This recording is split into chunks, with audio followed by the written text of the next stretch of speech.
Bonjour, pardon, et bienvenue dans l'interview. Aujourd'hui, je reçois Alda Gréoli. Bonjour. Alors, vous êtes ministre de la Culture, ministre de la Petite Enfance et aussi chef de file CDH au gouvernement de la Fédération Wallonie-Bruxelles. Voilà un bon résumé. Oui. Alors, quand même, il y a le premier dossier important, c'est hier, vous avez présenté avec le ministre Rachid Madrane une solution pour ce qu'on appelle les bébés parqués. Alors, d'abord, expliquez-nous ce que c'est ce phénomène de bébés parqués.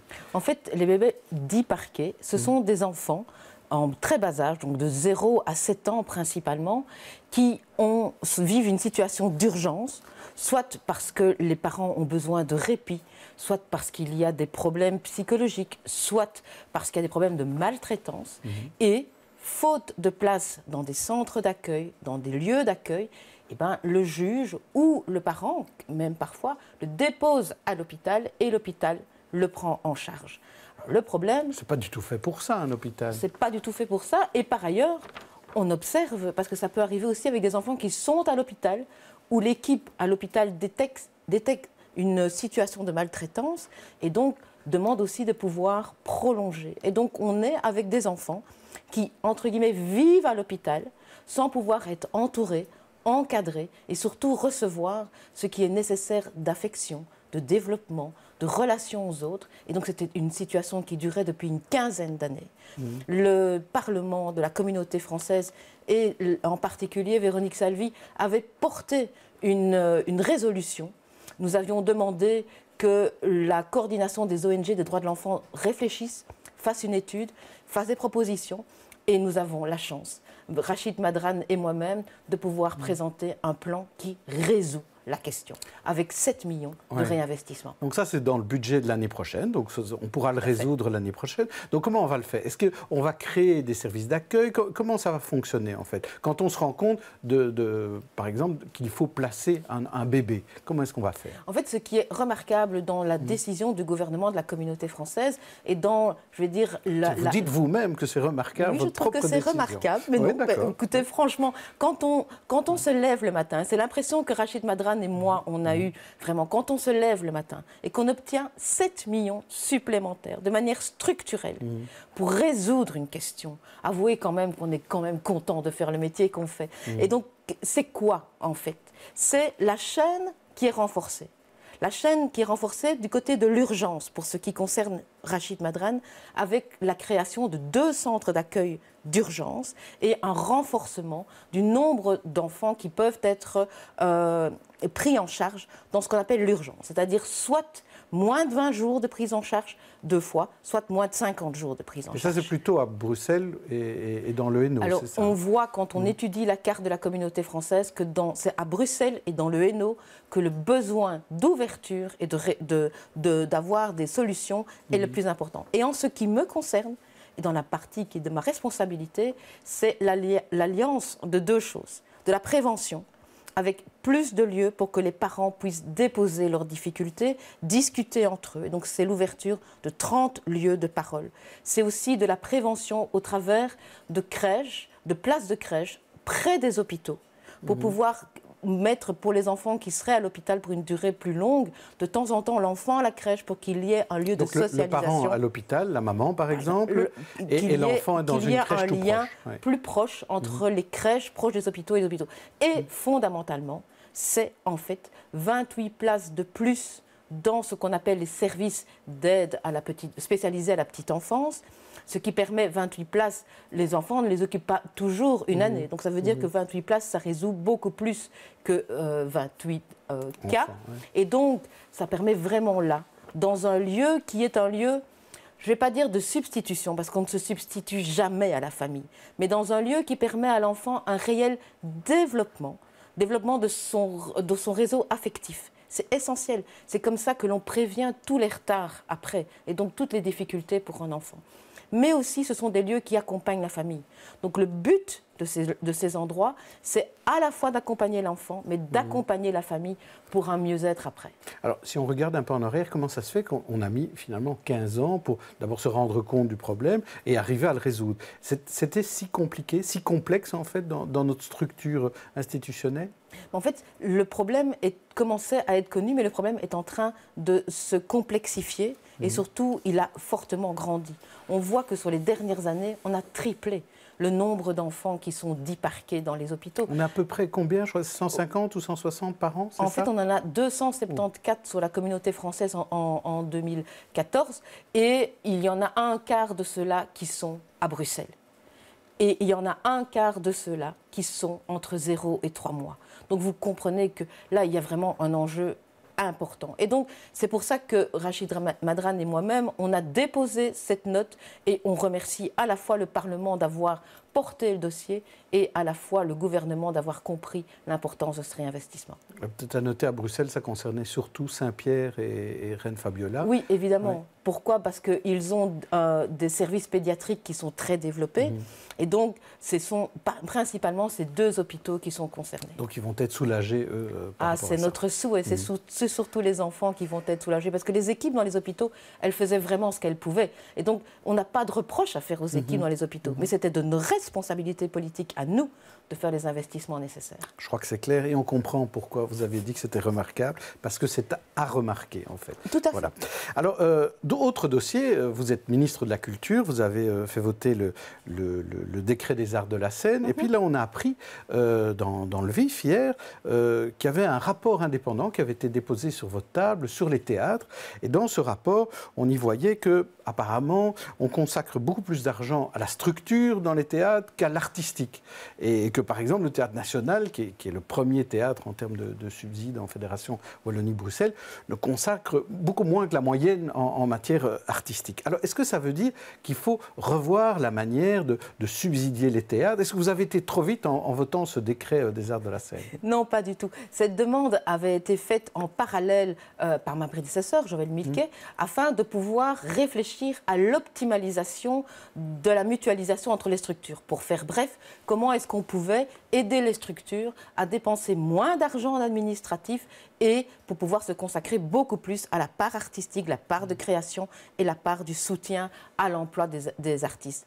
Qu'avons-nous fait dans le décret? Indépendamment, on a mis en place ce qui permet de le faire, puisque dorénavant, et j'y tenais, dans le décret, pour rentrer en contrat programme, donc une demande de subside structurel, il faut dire quelle part on accorde à la part des emplois artistiques, quelle part on accorde à la créativité, comment on se met en réseau avec les autres structures pour essayer d'économiser les frais d'administration. Et donc, l'étude est venue donner des chiffres, mais ce qui était nécessaire est dans le décret. Et donc, je n'ai pas à cacher cette étude, que je ne cache pas d'ailleurs pour reprendre un article. Oui, parce que l'article disait que c'est un rapport que vous ne voulez pas voir. C'est faux pour vous, vous voulez le voir? Bien sûr, et la preuve, c'est que le rapport est annexé à la commission parlementaire qui a examiné le décret, que le rapport fera l'objet d'une présentation devant le Parlement et que ça nous permettra de faire le suivi. Mais aujourd'hui, dans le décret voté, il y a tout ce qu'il faut pour mettre en œuvre les recommandations de l'étude. Alors on voit, il y a des théâtres qui ont plus difficile que d'autres. Le Magicland Théâtre là, parle de devoir faire du crowdfunding pour arriver à vivre. Est-ce que vous croyez qu'il y a trop de théâtres en Fédération Wallonie-Bruxelles aujourd'hui? Non, la question n'est pas de savoir s'il y a trop de théâtres. La question est vraiment de voir comment, dans la distribution des subsides, on est objectif et comment, à un moment donné, et moi je n'ai pas de difficulté avec ça, un certain nombre d'entreprises, de privés, ont envie eux aussi d'apporter leur pierre à l'édifice de la culture. Vous savez, on voit à quel point dans le cinéma, le tax shelter a apporté des moyens supplémentaires. Est-ce que ça a diminué la qualité de notre cinéma? Non, au contraire. Ça a permis à des tas de projets de pouvoir voir le jour en complément de la subsidiation publique. On voit aujourd'hui comment les arts de la scène attendent la déclinaison du tax shelter au niveau des arts de la scène. Et donc, on a décidé en Simculture, donc la commission qui rassemble tous les ministres concernés à tous les niveaux de pouvoir. Vous êtes nombreux, hein, parce que c'était une photo, vous étiez nombreux, les ministres de la Culture. Moi, je ne me plains pas qu'il y ait beaucoup de niveaux de pouvoir qui pensent que la culture est quelque chose d'important. Donc, c'est plutôt une bonne nouvelle, du moment que ce ne soit pas la cacophonie. Et ça n'a pas été la cacophonie, au contraire. Et nous avons mis à notre agenda de réfléchir aussi au mécénat, parce que nous sommes dans un pays où il n'y a pas de définition juridique du mécénat. Or, aujourd'hui, il y a des entreprises, il y a des personnes, des personnalités qui ont envie d'investir. je trouve beaucoup plus intéressant de savoir comment on encadre ce type d'investissement que d'opposer le type de soutien à la culture. Donc mécénat, tax shelter, ça peut être des solutions pour l'avenir. Ce sont des solutions complémentaires. Alors, vous êtes, je le disais, chef de file du CDH au gouvernement de la Fédération Wallonie-Bruxelles. Et ce gouvernement, comme le gouvernement wallon, comme le Parlement francophone à Bruxelles, on dit pas question du CETA, la Belgique ne peut pas signer. Alors aujourd'hui, on se rend compte que peut-être il y a peut-être une fenêtre de tir possible, on va peut-être pouvoir renégocier en partie ce traité.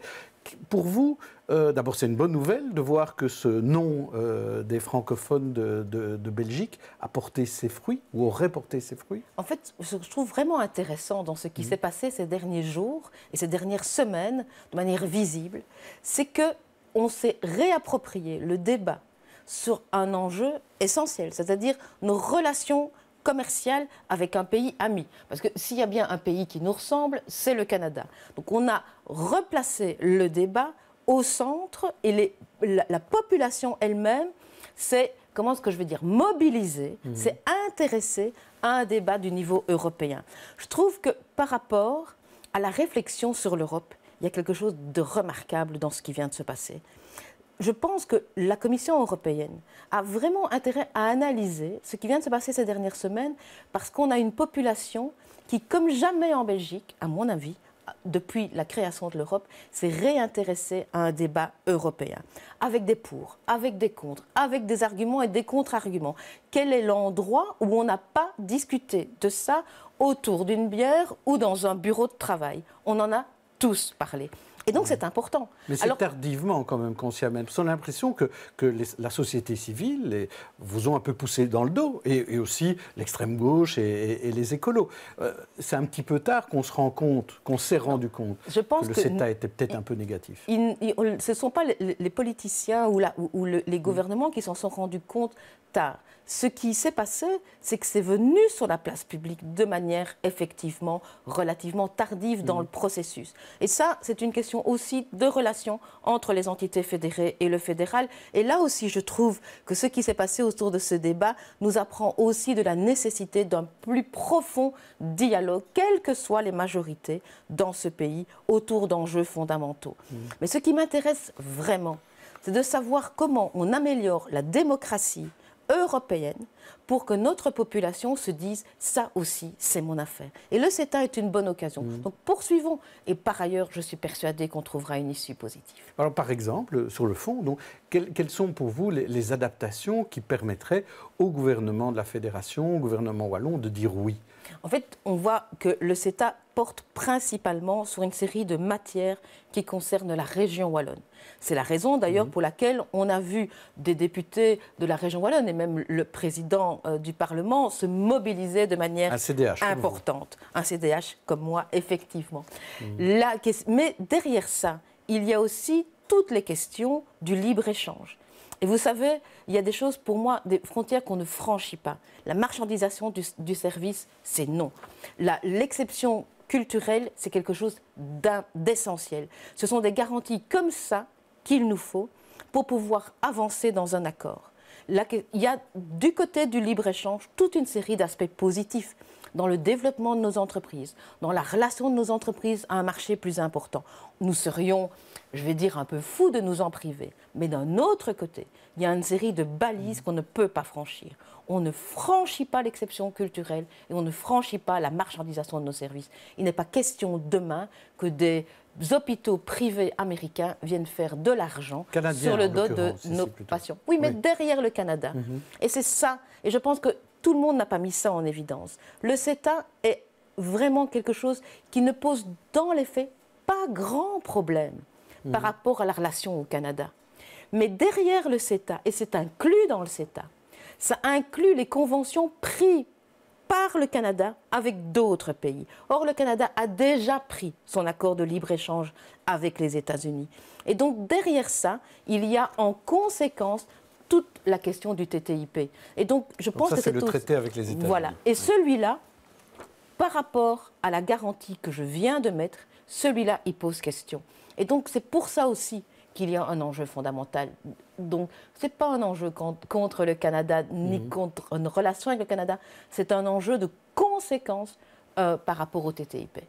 Merci Alda Gréoli. Demain, c'est Stéphanie Meyer qui sera sur l'antenne pour poser des questions lors de l'interview. Bonne journée et bonne soirée à tous.